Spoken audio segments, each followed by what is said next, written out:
that's hurtful. Blake hit Lenny below the belt right before we went on. Hey, it's time to start Bollox Talks and Tangents. It is 6:34 on Thursday.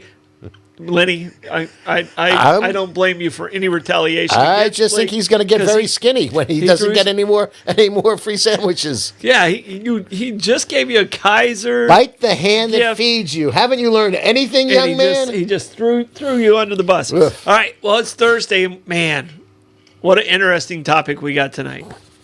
I don't know anything about it. It's very risque. Don't know anything about it. I know more about it now. That's very true. Than I did when I said, "Let's try this out." Yep. And we're doing prostitution. All over the world and different things, and we're all over the place. Origins of it. Some of the things are really going to kind of freak some people out. Celebrities that were once prostitutes. And client number 9. I mean, some of the most powerful people in the world have been ladies of the night. Very true. The oldest occupation. A lot of different definitions for the word. Play your cards right. I'm going to let you know who the oldest prostitutes were. Minnie Pearl. No. Betty White. Minnie Pearl, that was with that $1.98? She was hee-haw. Yeah, right. She was hee-haw. Right. No. No, I was just thinking older women. No, they were only 72 at the time. You know what? We gotta talk about our sponsors, and we got an interesting combination today because we knocked out 2 in 1. Cheers. Right? And thank you. All right. We were going to go with the White Lightning. Right. And then I said, well, what about the Cola Moonshine? And then you said, mix them up. Us mix them together. So what do? We mix 2 moonshines. Hopefully we don't have an arm growing out of our back tomorrow. Well, it is a full moon night, so it's appropriate. It could happen. It's the flower moon. It could happen. But I'm telling you right now, it's not a bad combination. I didn't see it coming. Right. You know, the cola is a little bit stronger, so we splashed a little more White Lightning in there. Yeah, and it balances out kind of nice. Yeah, because to tell you the truth, the cola is a little sweet, and the moonshine's a little too bitey. And you know what? A little splash of club soda or seltzer in this would really cap it up perfectly. I think that would be. That'd make it right. That would make it right. All right, and what we're talking about is obviously Citygate Spirits. We're using their spirits tonight for our show, our Whiskey of the Week.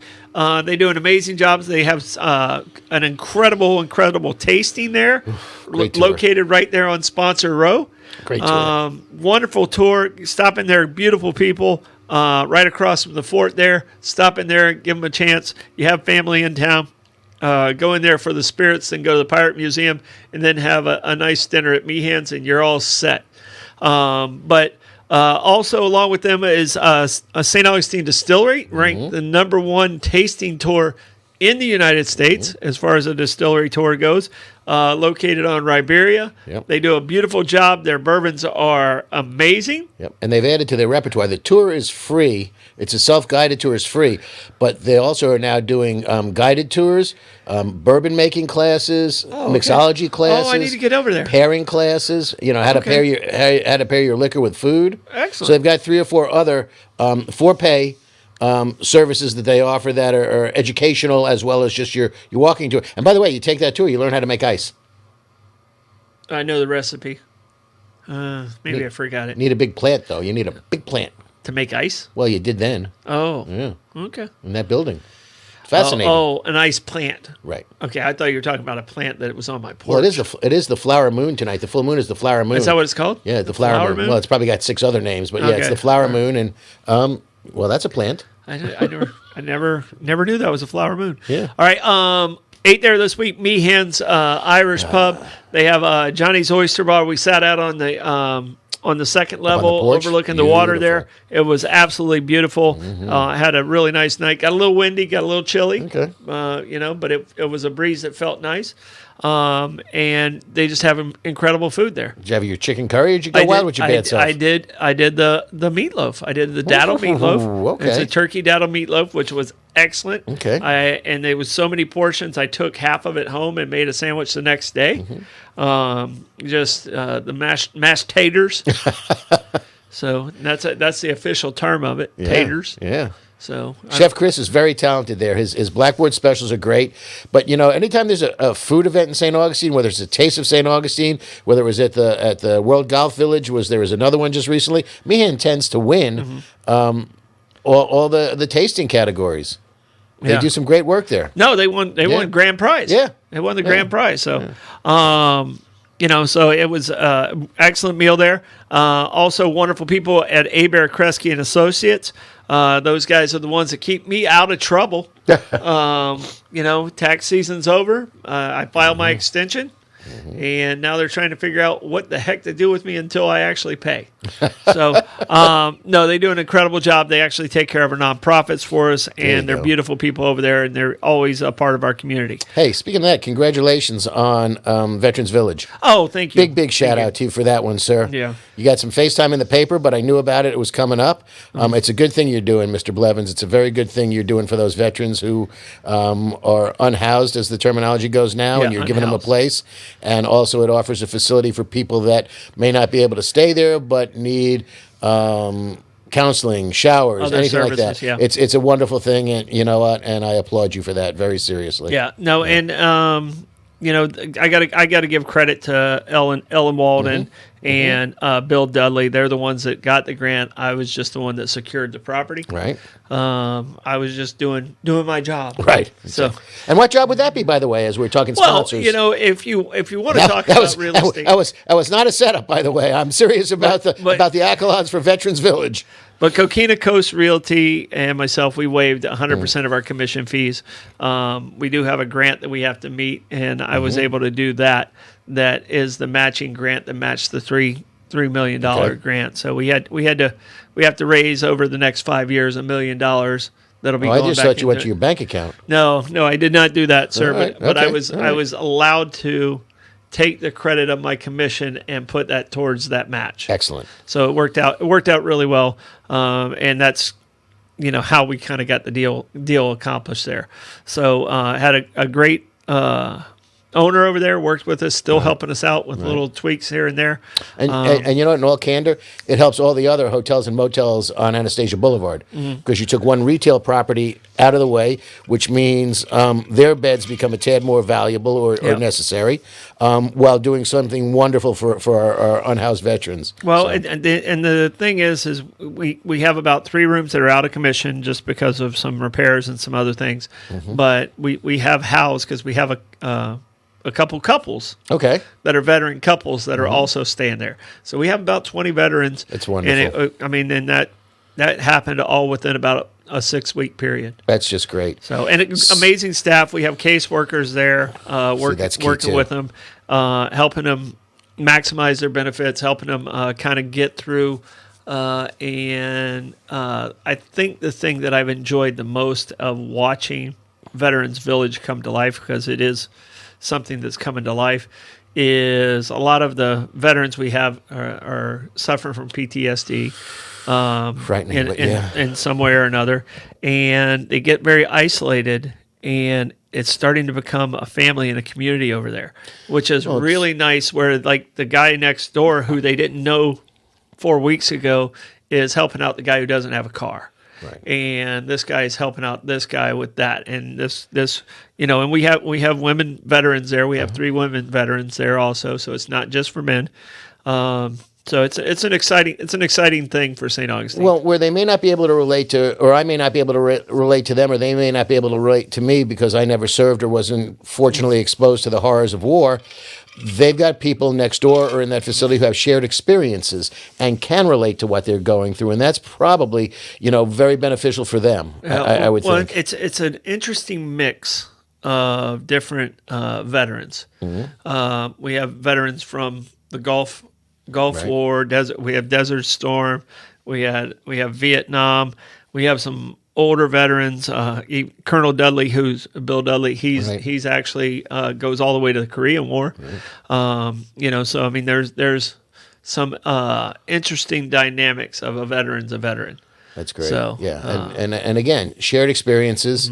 and in a community. Yeah, and we have all branches represented, so which is really nice. So if you're looking to do something wonderful as well, go to Coquina Coast Realty and ask for Troy. I hear he's pretty good at what he does, so I would think about that. We'll help you out. Okay, we'll help you out. We'll get you in the right place. Okay, these guys are always willing to participate in anything giving in town, and that's the St. Augustine Pirate Museum.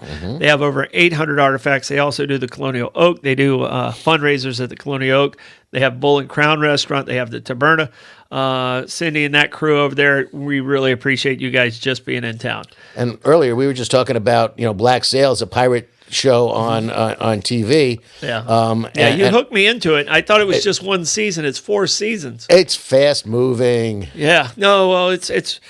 But what I get a kick out of that is because before I had even gone to the Pirate and Treasure Museum, I had watched Black Sails. I had watched John Malkovich playing Edward Teach playing Blackbeard. That was a little creepy because everything he does can be very creepy if he wants it to be. Yeah. But you're watching these, and it's Charles Vane, and it's Billy Hornigal, and Calico Jack Rackham, and Anne Bonny. And you see them as a fictional character, but they weren't fictional characters on these programs. And then you go to the Pirate Museum, and read about it. Man, Jack and there. Ann. Yeah. Not Jack and Diane, Jack and Ann. No, yep. She survived. He didn't quite make it. Yeah. Well, spoiler alert. Yeah, way to go. Now I don't need to watch it.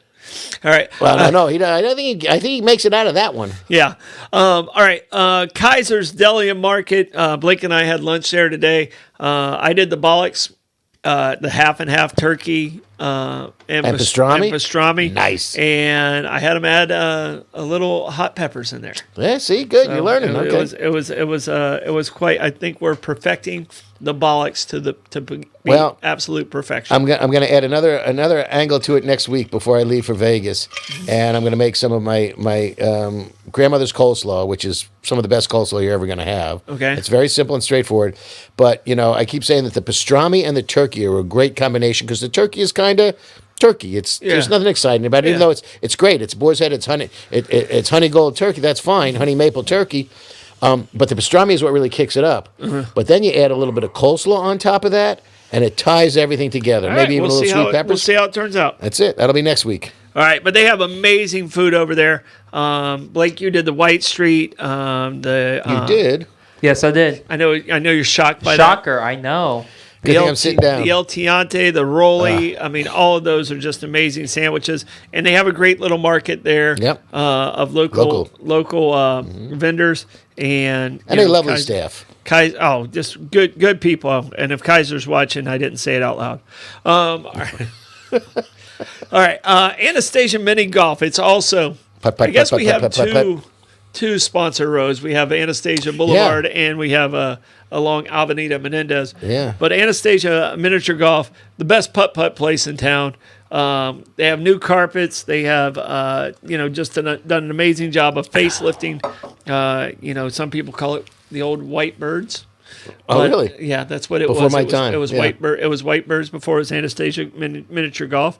But it's a fun night with the family. Yeah. You get to walk around. You actually have to talk to each other when you play mini golf. And the beautiful thing is this time of year it stays light later. You can play until 9 o'clock. The weather's comfortable. Well, they have lights. Well, that's just, even better. It doesn't matter. They got lights. Oof. So, all right. Word origins. Go ahead. Are you ready? I am. Do you want me to go first? Because I stole one of yours and I only had one and you had 3. Be my guest. Well, I share. All right. So we're talking about prostitution. We're talking about the oldest occupation. So I wanted to find out the word hooker. Several different definitions. It goes all the way back to the Dutch is where it originally, I think, happened. So I decided to choose the one I like the best.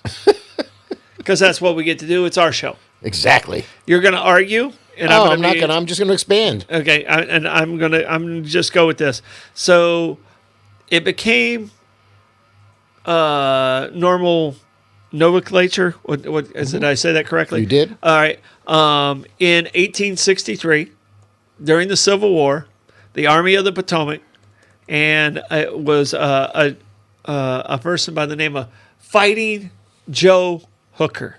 General Sir. Fighting Joe Hooker. And he's the one that this term became popular.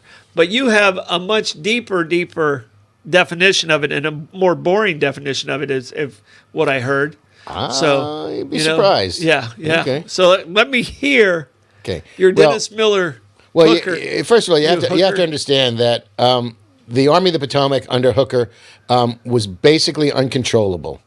I mean, they were a great fighting force, but when they were, when they weren't fighting, they were whoring and drinking and hooping it up to the point that, believe it or not, Pennsylvania Avenue in Washington, D.C., at one point in time had been called Murder Row, and then part of it became Marble Row because there were some posh brothels there with marble pillars, and that was Marble Row as opposed to Murder Row. But it was called for a while when they were encamped in D.C. It was called Hooker's Division. Okay, was that area, which was basically the red light district. It was the recreational area, shall we say? Okay. I don't think there was ping pong and lawn bowling, but still. And that was Hooker's Division was where all this debauchery went on, and it should have come as no surprise because I have the quote over here. Hooker was pretty straightforward in saying. He's known for his quote, I ain't here for a long time, I'm just here for a good time. Yeah. And that's a quote from General Fighting Joe Hooker.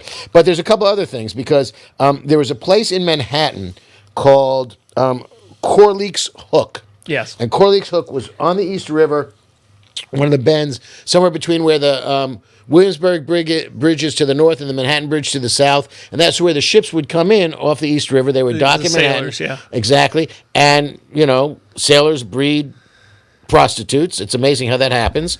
Well, when you've been locked on a boat for several months with Yeah. a bunch of dudes and Yep. you're not into dudes. Right. And even if you were, Yeah. you still want something that's not you don't want that hairy ass. Yeah. Well, I don't know. Maybe some I people don't. do. That's Yeah. Hey. What? Oh, Blake's got algorithms? Blake's offended. He's got a hairy ass. Sorry, Blake. Yeah. We'll leave you alone for now. He said you're number one. Thank you very much. Yeah. With his middle finger. But yeah, they called it Corleake's Hook was the neighborhood, and that just got shortened because the sailors would come in and they weren't doing anything other than getting a girl, and these women became hookers because of the neighborhood. So that's another definition. But there's also an annotation in the Tar Heel Talk of 1845 in North Carolina. I saw that one. And that was one of the first written pronouncements of hookers. So we got a couple. I saw of them. the one from North Carolina. Yeah, I did see that one. Yeah. So, what's your word origin that you have? Well, hooker. No, you can't do that one. We just did that one. How about red light district? Red light district. How about red light district? This is why I call him Dennis Miller. He just wants to take it on. Well, I'm not afraid of nothing. So, and by the way, Hooker's Division was the red light district in D.C. for the Army of the Potomac, but I got it over here. So it first showed up in print in 1894 in the Sandusky, Ohio Register. They acknowledged the red light district. Okay. In Sandusky. In Sandusky. Not that was there, but that was the first time it was in print. Great roller coasters. Really? What's that? Cedar Point? Yeah. Okay. We lost Blake, or he would have commented on that. I think Blake might have nodded off.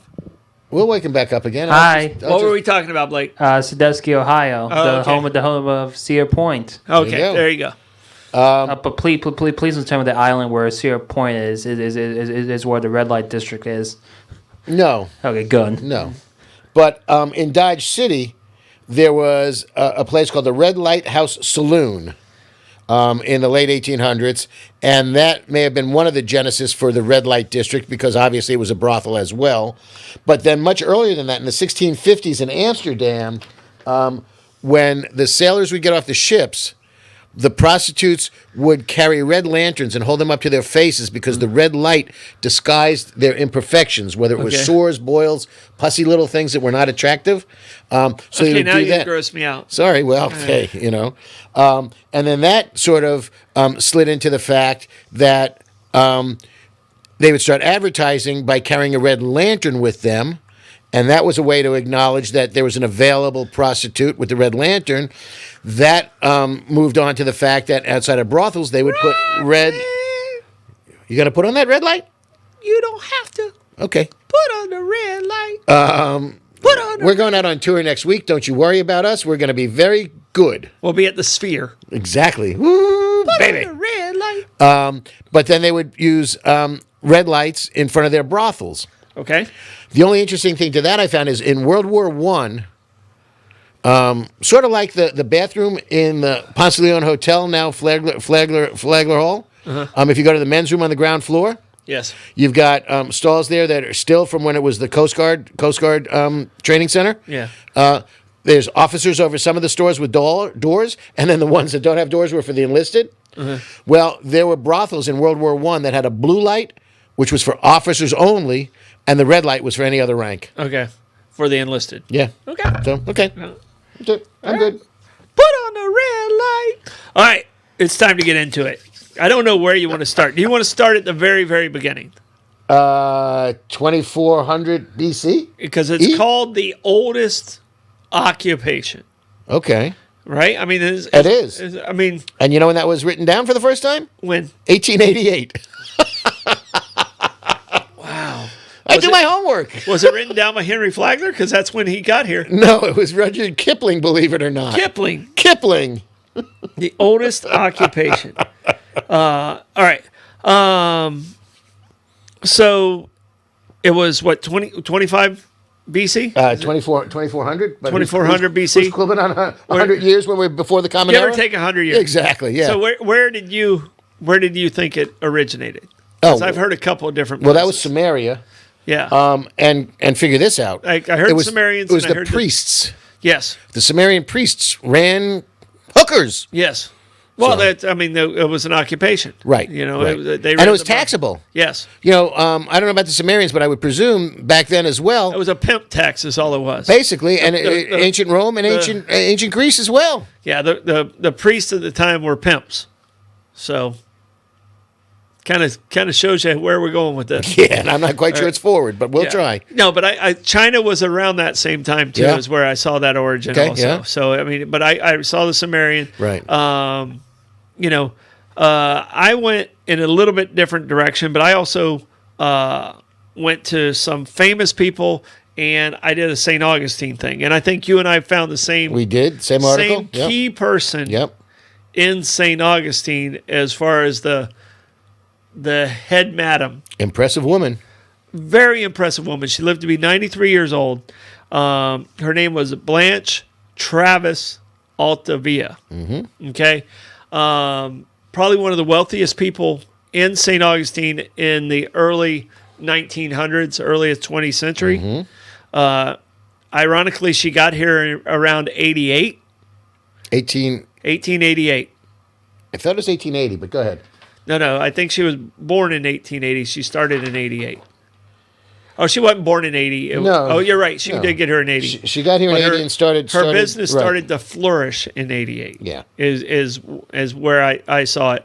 And Right. the reason it flourished is because that's when Henry Flagler opened his hotels. Right.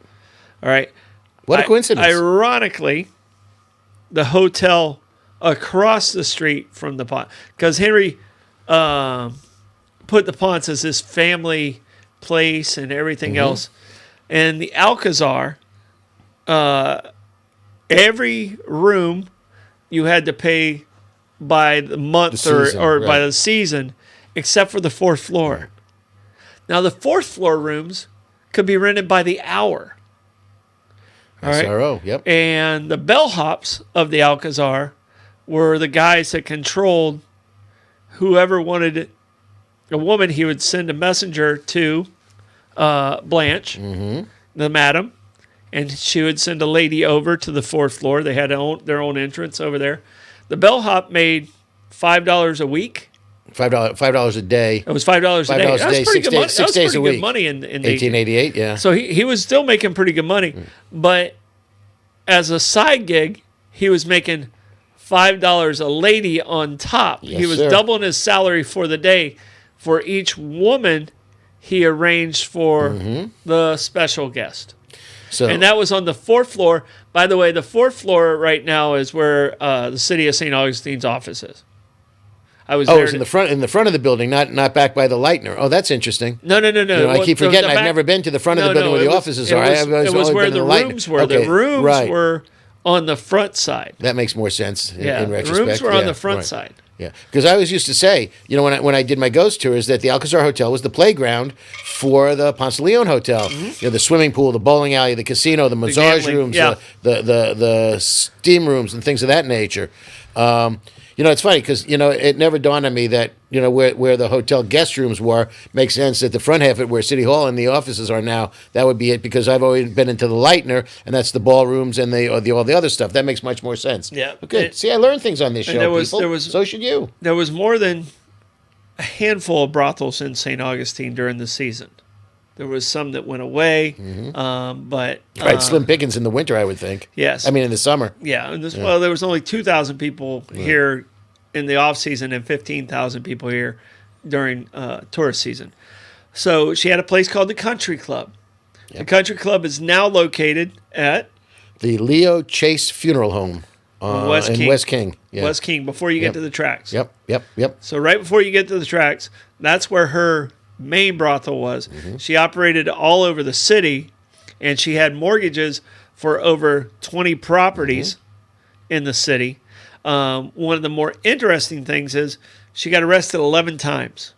You know how many convictions she had? It's like Big Julie, 99 arrests and no convictions. 0. Yep. 0. Yep. And the person who bailed her out the most, I got the kick out of that. I think that was just brilliant. Was C.J. Perry. Yeah, he was 6'6" sheriff of St. Johns County for almost ever. Yeah. Well, and if you go to the old jail, they have his house. They have the house of C.J. Perry right there. He's a big man, and he's the one who bailed her out. Yeah. On a regular basis. Yeah. So, ironically, that's just brilliant.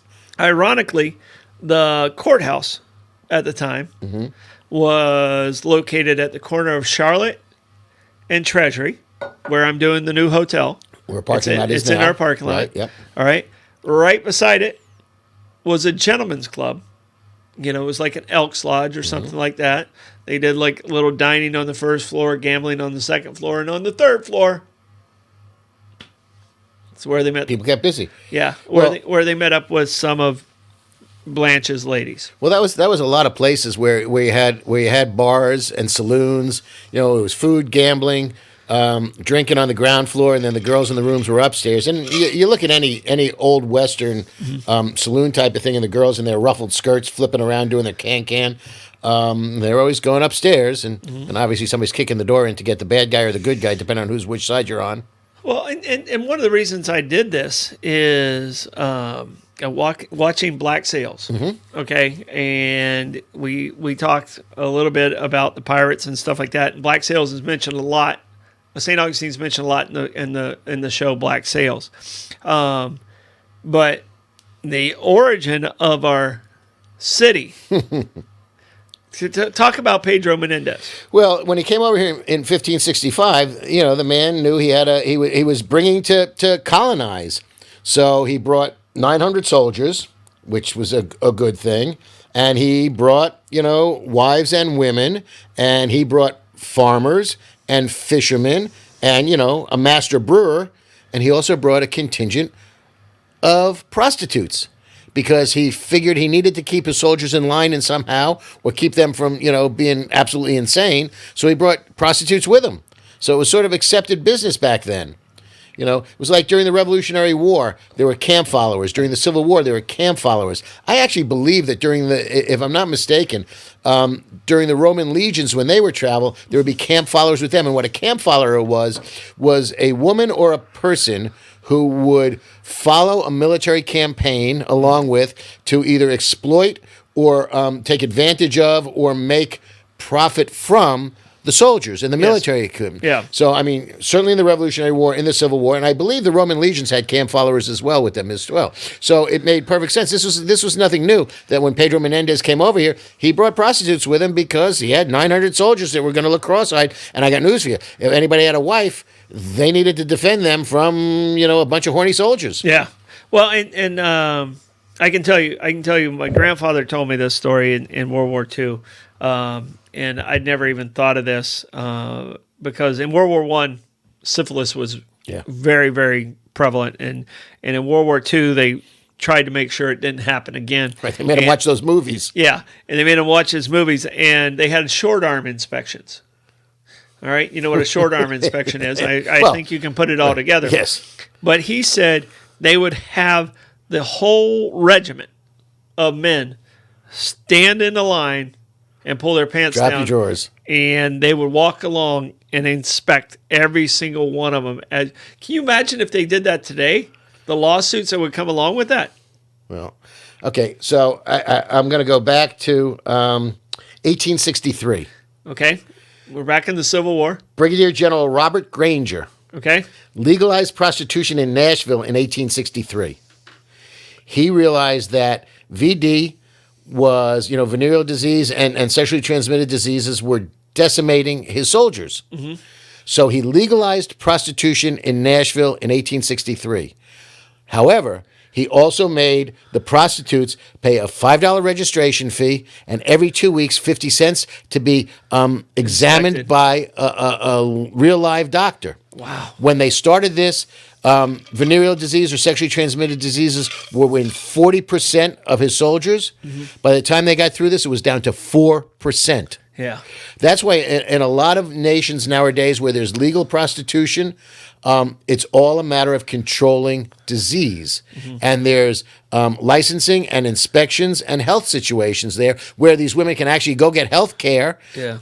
But also they have to go for continual inspections to see that they're not transmitting disease. Well, in the 1700s, and I know we shifted from It's okay. prostitution to venereal disease, but a lot of it. Well, where do you get them? 1700s, do you know what they did to try and cure syphilis? Is that mercury? Yeah. Yeah, that ain't good for you. Yeah. No, They would actually put a rod Stop. Just stop. your unit Oh, you're not stopping. and pump it full of mercury. Ooh. Yeah, not good. Yeah. Or I'll just go, ouch. Yeah. Yeah, the patient's fine. Right. Yeah. Ooh, baby. Operation's fine, patient died. Yeah. Yeah. All good. No, it was, just some of the things and some of the things that we read. All right. So what is there any particular prostitute you want to talk about before we get into our sponsors again? Because I have one I definitely want to talk about. I want to talk about Blanche. the oldest recognized prostitutes. Okay. And it's two Dutch twins. And I love their last name, by the way. It's like, when you're a seamstress and your last name is Taylor. Yes. Okay. So it was Louise and Martine Forkins. Forkins? Forkins.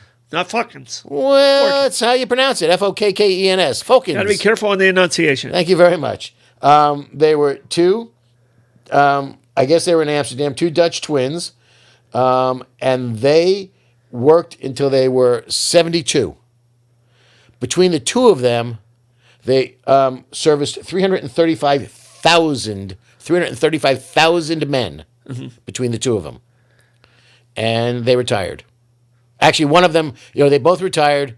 One of them kept one customer because he was a regular and she was sort of attached to him and he was attached to her. She said it was like going to church every Sunday. Yeah. Every Sunday. Wow. So I thought that was pretty impressive. And they worked until they were 72. Okay. Were they at the villages? Oh, to 72. No. 72, right. Exactly. Wow. So, go figure. Well, there's a market for everything nowadays. Wow. That's for 72. damn sure. All right. So I want to say, I want to go back to our sponsors, run through them real quick because we got so much. Because they really more. want to be associated with this show they're tonight. really, really funny. For a good time. Anastasia Miniature Golf. Sorry, they actually have soft. They don't have what we're talking about today, but they have soft serve ice cream. They have beer and wine. They have the best putt golf course in town. New carpets. Yep. Completely renovated with plenty of parking. Yeah, that's Get over great, there yeah. and see Anastasia Miniature Golf. Coquina Coast Realty. Give me a call at 904-669-7901. If you're thinking about selling, you want to know the value of your property, business or residential, give me a call. You're starting a new development. All of a sudden you decide, I want to be a developer. Give me a call first, and I'll try and talk you out of it. All right. Trust him. Kaiser's Deli and Market. Kaiser's Deli and So Market. good. Such a good place. That we had lunch there today. Wonderful people. Great market. Great local vendors. Appreciate you guys so much. And if you're looking for an office party or something to thank your staff, Kaiser will deliver to you. If you're looking for a charcuterie platter for an event or a shower or a party, or you're having a book club and you're tired of cheese and crackers, have Jules make you a charcuterie platter. You will not be disappointed. Yeah, no, just wonderful food all the way through. All right, St. Augustine Pirate Museum, beautiful people over there. Amazing, amazing pirate museum. I have an infatuation with pirates right now just because of, we live in St. Augustine. It's really educational. Yeah. It's fun and educational. It's really wild what happened in Nassau throughout those years. It was kind of crazy. Abear Kresge and Associates, they would have had a field day with some of these occupations. Ooh, baby. Cash business. Woo! Yeah. Woo! All right. These guys can keep you out of trouble. Best CPAs in town. Give them a call. All right. Meehan's Irish Pub. Excellent food. No place Amazing better in place town. to have a drink. They have 3 bars in one. They have Johnny's Oyster Bar. They got the pub downstairs and in the backyard. Great live music on the weekend and wonderful people. Yeah. All right. City Gate Spirits, we're drinking them tonight. Ooh, we baby. have cola moonshine mixed with, this is the first time. White Lightning. White Lightning. We mixed the two of those together. They just have amazing flavors over there at City Gates. Go give them a try. And last but not least, St. Augustine Distillery, always so active in the community. So good. They have amazing liquors. They have rum, gin. They have a vodka. They have bourbons, a ton of different types of bourbons, amazing flavors, great gift shop. And if you do the tour and you want to go over, the Ice Plant restaurant's right there too. Just wonderful people. You know what? I would put the St. Augustine Distillery's bourbons in a blind tasting against some of the best out of Kentucky, honestly. Yeah. I love the Saint. Yeah. The Saint is one of my favorite ones. And the Toasted one too. Yep. All right. So one of the people I wanted to get to, and when I got into this, I was like, wow, these prostitutes had so much power. All right. And I don't know if there's a single person who had as much power as the next person I'm gonna mention. Okay. All right. I'm intrigued. And her sister was the queen at one point. Oh, there you go. Okay. All right. And her name I left my earrings at home. Yeah. Her name is Mary Boleyn. All right. Mary Boleyn. So she was the other Boleyn girl. She was Anne Boleyn's sister. The other Boleyn girl. Yeah. It's a movie. Anne got her head chopped off. Yeah, well. Okay. But Mary Boleyn, at one time, was the mistress of the King of France, and at the exact same time, the mistress of the King of England. I'm just sorry. I'm going to hell. I'm just looking at her splayed with 1 foot in England and 1 foot in France across the English Channel. That's a big spread for you. There you go. No, but I Okay. mean, can you imagine the power? Yeah.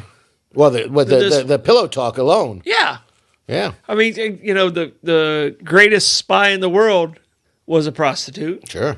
And we still don't know which side she was on. Tough to figure. Yeah, she got dead, but still. Yeah, I mean, she got hung, right? Yeah. Or was it a guillotine?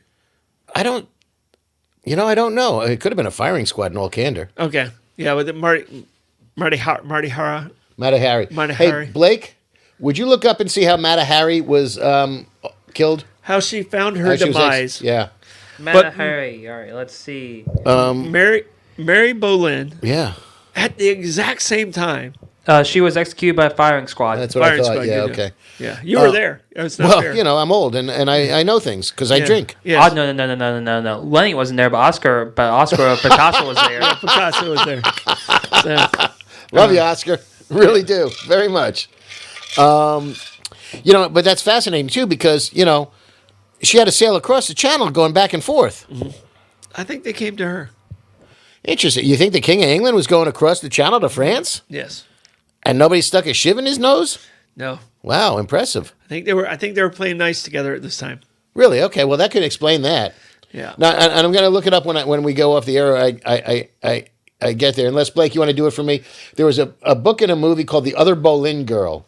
Would that be Mary? because obviously the Boleyn girl I never heard of the book. Yeah, was but Anne. I imagine Right. it has to be her. Yeah, I think so. Let's see. But so she was probably the most interesting one that I found in there, and I had a couple other ones, and then I went to. All right. Well, you came across Madame Dubarry too, who was, Yeah. the courtess. Well, you know what? It's interesting. I'm sorry. I'm sorry to interrupt right now, but because I do it all the time, I apologize. Is it Anne or? Mary. Anne is the Boleyn, but it was called the other Boleyn Boleyn girl. So would it be Mary then? Mary, That's what we're Mary's trying to the find one we're out. Was talking she about. the other? Yeah. Yes. Yeah. So Okay. that story should have been about Mary. Right. I do you want to guess the actresses that played them that played Anne and Mary in the movie? Faye Dunaway. No, that was Anne that- Hathaway. That was in the other ones. I'll give you a It's more hint. recent. I'll give you a hint. 2008. Yeah. No, I think it might. One of them might Kate have been Winslet. Scarlett Johansson. One. That's Mary. She Thank played you. Mary. Oh, she played Scarlett. Played the whore. Yeah. Ooh, the whole. Well, she I was. might need to watch she was this the, movie now. I. So one more guess. So who played Anne? Nicole Kidman. Lenny. I got Scarlett. Leave me alone. Natalie Portman. Oh, Natalie really? Portman. Okay, interesting. All right, good. Race car driver's wife. I'm writing this down for next Tuesday. And Natalie Portman married to a race car driver? Let's see. She's married a French guy. Benjamin Menson. No. He was a ballet. No, he's a ballet dancer. He's a ballet dancer. Completely different. She met him on the Black Swan. Oh no, hold on. She's actually single. She's Whoa. single. Okay. Okay. All right. She's from Long Who's Island. married to the race car driver? There's somebody. Oh, who's that's married to it's Is what's that her one of face? the- No, Judd. Judd. Ashley Judd. Yeah. Yeah, it's one of the Judds. Yeah, Winona's. Yeah. Yeah, kid. To a Franchetti. or Dario Franchitti. Yeah. See? Yeah. Well, It looks like not bad for a gringo. no, but divorced in 2013. They're Yeah. divorced now. Yeah. Okay. All right. Everybody's divorced. Yeah. Happens. All right. So, to me, Mary Boleyn was positioned. Yes. Got to be careful what we say during these shows. I thought we didn't have to. No, we don't have to be careful. Because, I mean, we talked about Pedro Menendez, and Pedro Yeah. Menendez was a uber religious guy. Yeah. But he Yeah. was a polygamist. Really? Yes. So his people got captured. He was married in Spain. Okay. He had a wife back in Spain who he didn't see for a long, long time. They got captured by some natives and in the Caribbean. Okay. All right, in the Caribbean. And I'm sorry. one of the negotiations, Pre or post St. Augustine? I'm just curious. I believe it was pre St. Augustine. It could have been when he lost his son and he kept coming back looking for the kid. Okay. Yep. And he had to negotiate for the safety of his crew that he married the tribe leader's daughter. Okay. And it tortured him the rest of the time because his wife was home? Because his wife was home and it made him a polygamist. Well, you got your greater good, but Yeah. it's always He saved his it's people. a sliding scale. Yeah, he saved his people, but he brought prostitutes with him, set up at that time it was called a fuck tent. Yeah. Not a pup tent. Not a pup tent. Okay, just No. checking. All right. And it was a common thing with sailors Yeah. to have that situation. There's also, I think there was a lot of times where the chief of whatever local indigenous population was always trying to marry his daughter off to the head invader.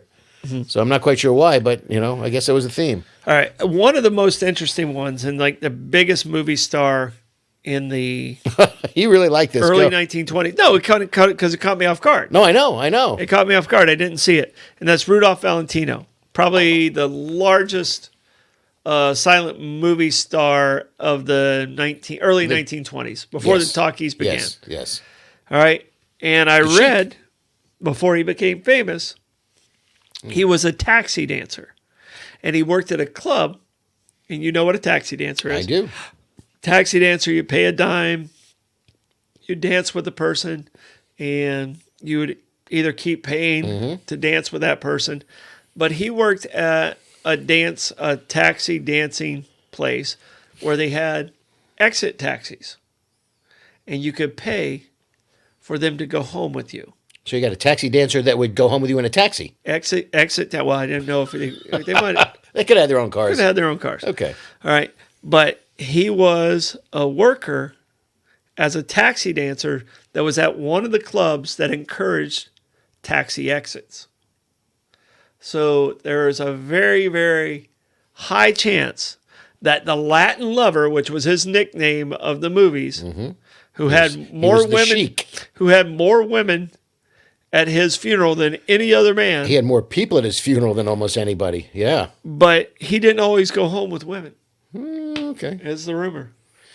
Well, Rudolph. fluid sexuality goes back do your way, thing. way into history. Oh, no. So I'll throw it out at you. How long do you think the longest running brothel in America was? Longest running brothel. Well, it's a little whorehouse in Texas.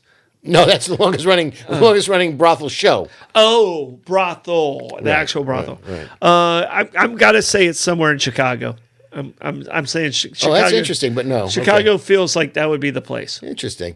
No, it was actually in Montana, and it was the Dumas Brothel. That's pronounced dumbass. Oh no, only one S. Only one S. Yeah, they ran out of letters. Correct. And it was there for 92 years. It operated for 92 years, from 1890. It's not like the sisters that were 72 years old. No, right? Okay. No, they were over in Europe. From 1890 to 1982, the Dumas Brothel in Montana was up and operating. Yeah. 92 years. All right. That's some tired ladies. Most prevalent TV or movie madam. TV or movie, madam? Bobby, you better get this. Interesting. I have to refocus my fuzzy brain right about now. Come on. I lost my place here. I see if Bobby came in with it. Come on now. You got me stumped. Gunsmoke. Oh, Miss Kitty? Miss Kitty. Oh, who? She was a madam? Oh, hell yeah, she was Come a on. madam. She ran a saloon. She ran the saloon. That's Miss Kitty. Do you think? Oh, my goodness. What do you think? Shame on you. What do you think Shame she on did? you. That was Miss Kitty. What do you think she did? Hey, I'm a coming Marshall Dillon. Exactly. Oh, God. What do you think happened upstairs in that saloon? That's why I couldn't go there. That was not right. Gosh. Long Branch Saloon. That's right. Dear me. Talking about Miss Kitty. You go. Bobby picked up on my innuendos. Fine, and I went out the window. Yeah. So who'd you think it was? Hop Sing? No. But he was frying some rice. Yeah. Man, they ate well in the Ponderosa, thanks to him. Absolutely. No, you don't think Miss Kitty was the most? You know what? Maybe. Yeah. You think it was Dolly Parton and Best Little Whorehouse in Texas? Well, there you go. No, I just think that was sort of a wholesome show, Gunsmoke. Did you ever watch the reality show about the Bunny Ranch or whatever it's called? Oh yeah, Dennis Hoff, he's dead, but yeah. Oh yeah, Moonlight Bunny Ranch. Yeah, oh shit, yeah. Yeah. So he ended up buying like every brothel he could, and then he actually died in one. Mm-hmm. You know, he was living Joe Hooker's. You know, yeah. I may not be here long, but I'm gonna have a damn good time while I'm here. While I'm here. Oh yeah. All right. One of the other ones that I didn't understand, and I wanted to throw it out there, and then I'm going to kind of hand over everything to you because I'm running out of stuff over here on my page. So you're all good. Yeah, you're never running out of stuff. You're an overachiever over there. All right. So here's one, and she's still an advocate for legalizing prostitution. Okay. Roseanne Barr. Okay. She openly and willingly admits that she once had sex for money. And she says it doesn't make sense to her. And I agree with her. Right. Why is there an act that you can completely do for free and it be legal? Okay. Well, and I'm not a religious-based decision maker. And I think when the church stopped making money on it is when it stopped being legal. Well, I'm going to tap dance around that and say the rampant hypocrisy of morality is such as it's every bit of do as I say, not as I do. Because how many people how many pastors? Mm-hmm. I'll just go. Was it Jerry Falwell? Was it who am I thinking of? Seen. You know, it was Jim Baker. Yeah. You know, I mean, Jim Baker made. If you saw Tammy's makeup, I don't blame him for one bit. What was that? It wasn't Fun Hall. It was I can see it. Fun Hall, I think, was Fun Hall was no, she was Oliver North. I thought was Fun Hall. Not Oliver North. No, that's you're thinking Gary Hart. No, that was somebody else. Yeah, but I'm trying to. Jessica Hahn. There you go, Jessica Hahn. Yeah, became famous from that was Jim Baker. Fun was not Oliver. Oliver North wasn't in a sex scandal. No. But neither was Fawn Hall. Yeah, we don't want to besmirch poor Fawn Hall. She was just the one sneaking documents out in her pants. Oh, okay, right, okay. But and that was a train of thought that just got knocked right off its track. Okay. Well, you were talking about pastors, and I made the statement. Why is it an act? Oh, okay. So, all right. So this is right, and thank you, because this is what there's prostitution is legal in 30 countries. Mm-hmm. It's legal in counties in Nevada under population of 700,000. Yeah. Which is why you can't have prostitution in Clark County, which is where Las Vegas is, because the county has more than 700,000 residents. Henderson. But Pahrump. Right. No, not Henderson either. No, there's nothing there. It's in Pahrump because I looked at the map. But then you look at the map of the United States, and it's really weird because it's Nevada, and then Maine is blue, and it's like with a qualifier. Maine decriminalized prostitution. Okay. There are many, many, many countries, Canada included, where it is not illegal to sell sex. You may sell sex. It is not illegal. It is illegal to buy sex. I don't quite understand how that balances out or makes sense. Yes, I mean, that's it. It's still a criminal act. So you can sell it, you can't buy it. You can sell it, but you can't buy it. Correct. So they only arrest one side of the. That's what I tried to ascertain from this. It was very confusing. Wow. A lot of countries regulate it and do what we talked about in Nashville with constant health checks and testing to prevent STDs and protect not only the client but certainly the purveyor. Yeah. Because you don't want these women, transmitting diseases and stuff. It's interesting because for a while, with gay prostitutes, with homosexual prostitution, the biggest issue was AIDS. Yeah, it was horrible in the bathhouse in New York in the 80s in the bathhouses. Yeah. It's part of where the epidemic exploded in Manhattan in particular, and in the United States. But it's interesting because it wasn't illegal in the United States until 1910 when they passed the. And the nomenclature on this really is kind of interesting. 1910. 1910. Okay. And you'll recognize what the reality of it is, but where'd it go? Is it the same people that outlawed alcohol? No, probably. It was the White Slave Traffic Act. White Slave Traffic Act. Okay. Which is basically known as the Mann Act. Okay. The Mann Act it's interstate transit of women or girls for immoral purposes. Okay. Defining I'm more, definitely not a fan of human trafficking. No, not in the least. A lot of human trafficking goes with. Well, that's where many of these countries are trying the best to do to prevent human trafficking and sexual trafficking of women and girls that are coming in. And it's some of the countries that have legal prostitution, the majority of these women aren't natives of the country. They're immigrants into the country, or people that unfortunately are trafficked into the country for prostitution, and then they're in a slavery situation. Captive. Yeah. But it was 1910. It was the Mann Act, and that was interstate. If you crossed the border with a young woman or a girl for, I love the vagueness of immoral acts. Who defines that? Thank you. Who defines that? That's my problem with it, Legislate this shit and get it done. Yeah. So, Correct, Bobby, correct. Hey, Bruce. Hello, my brother. All right. So, who else you got over there that was interesting? Well, we got the Dutchins. We did do when I was a kid, one of my favorite books was the Happy Hooker. Okay. Which is a paperback. It was a Dutch madam. The woman, she was in New York. She worked for the UN. I think she was Dutch, possibly. Woman's name was Xavier Hollander. Okay. And she was Madam to the Stars, and wrote a tell-all about it. It was a great book. Tell-all about it.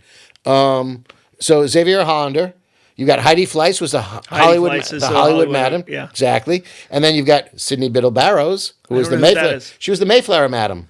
Oh. Not because she came over in 15 or in 1652. She owned the moving company. She worked out of the Mayflower Hotel in Washington. Oh, there you go. So she didn't own the moving No, company. she didn't own the moving company. No, nobody got their dressers.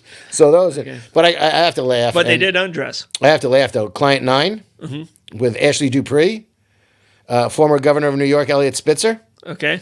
So, I mean, you guys know that I was in government in New York. I was an elected official. And there was one event that we were celebrating our victory dinner. Okay. In a year, I had won re-election. So I'm in my restaurant because I had to set up a meeting, which was very interesting because it was a meeting where Senator Clinton, Hillary, needed to talk to Governor Spitzer. Okay. And they wanted to do it before the meeting. And I was saying, we're going to a catering hall that has a bride's room. Why don't you guys meet there? Uh-huh. And no. So I had to jump through hoops in my restaurant and segregate an area. We had to create a privacy barrier, which was basically a couple of coat racks with the whole thing was silly. A pain in the ass. It really was because there was a place where this event was happening. Easily have done it. Absolutely. Yeah. But it was fine. But Elliot Spitzer's Long Island representative was a wonderful, wonderful man by the name of Dan Perkins, who sadly passed away. What a great guy! It was great for Elliot. Look, and other than the fact that he couldn't control his dick, Elliot Spitzer was not a bad governor. Mm-hmm. But like everybody else, he got hoisted on his own petard. Yeah. Which was a shame, but still. So we're sitting there and we've got this event, and I'm hanging out with client number 9. Well, he was not client number 9 at the time because he was still the governor. Uh-huh. And we're going to this event, which is, I'm one of the honorees. He's one of the honorees. Hillary was going to it. And, we're sitting there. She was late.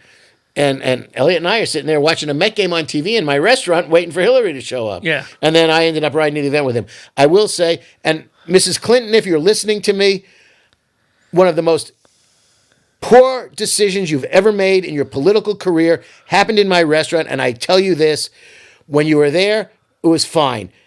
People rarely noticed you until you were leaving, and you're leaving, and you've got this magnificent black leather duster on. You're wearing your black pantsuit, and as you're walking out of my restaurant, people recognized you, and they were applauding for you, and ma'am, you did not acknowledge them. You did not say thank you very much. You didn't say, anything. You just walked out like freaking Darth Vader, and you looked like it because of the black duster. That's kind of the person. She's a person. She was imperious, and it was one of the she doesn't worst. Wave to you when you let her out in traffic. It was one of the worst political decisions I have ever seen. Because what would have cost? I know what would have cost you to look to the crowd and say, "Thank you very much, Mrs. Clinton." To this day, I think that was a very bad move on your part. I ain't saying it cost you the election, but it pissed off a lot of people. But and that was shameful on you. That's not the only place she did that. It was impolitic. It was just impolitic. No, I'm telling you, that's the type of person. The person who does that doesn't wave to you when you let them out. Right. When you Right. it just give the acknowledgement. That's exactly they it. Don't return their shopping carts to the. No, that's bad. No, but that's the type. of person. I know. That's the person that she was. And I mean, look, she might have been thinking about 100 different things. If you're a politician, you're a United States senator, you're just dealing with the governor of New York, you're a high-profile individual, and you've got an audience that's applauding you. I'm sorry. And look, I support the woman. I supported the woman. I worked with her. No. It was. We ran together. We did a lot of things together. I still to this day. You know me in a bone. I never let go. No, but this thing was just wrong on her part. I'm sorry, Mrs. Clinton. If you'd like to discuss it, you can find me here at Bollox or any other place in the world. It won't be hard for you. You got connections. Jump in the comments. Please. I'd like to talk to you about this in all honesty because I think it was a bad move. When people do stuff like that, and here's the difference, and I recognize this today, and I'm not picking on Blake because Blake's a Gen Z guy. All right, you're a Gen Zer, right? Yes. All right, so I'm turning right. People are walking across the street, and it's a group of people. Okay, walking across the street. I'm turning right onto Castillo, right in front of the Renaissance off of San Marco. Okay. All right. People went, and I have a green light, but I'm letting people cross. Mm-hmm.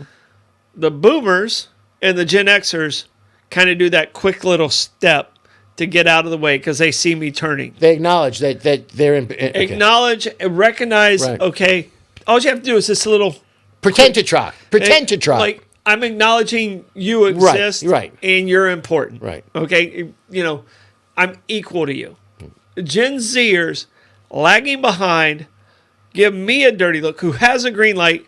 Obviously, they got the big red hand facing them.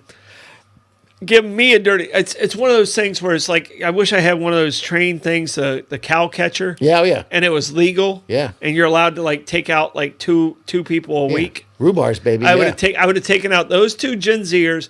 They were still on their phone, looked at me like I inconvenienced them. Oh God, they were lucky. Glad it was you and not me. And I can tell you, it was everything I took not to lay on my horn and just hit the accelerator. Yeah. Traffic driving, it's a social contract. Mm-hmm. It's a social contract. It goes both ways. Mrs. Clinton, if you're watching, still support you. Reach out to me because I really need to get over this at some point in time, and you need to understand how poor that decision was. She's not going to. She's not going to wave when you let her in. She's that person. She's well, not gonna, she's not going to return her cart.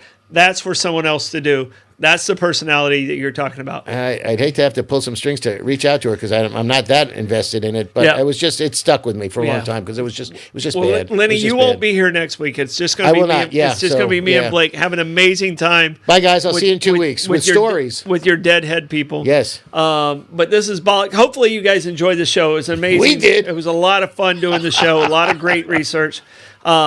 But this is Bollox Talks and Tangents. Hit that share button, and we'll see you next week. Support our sponsors. We support them. You should too. Bye-bye.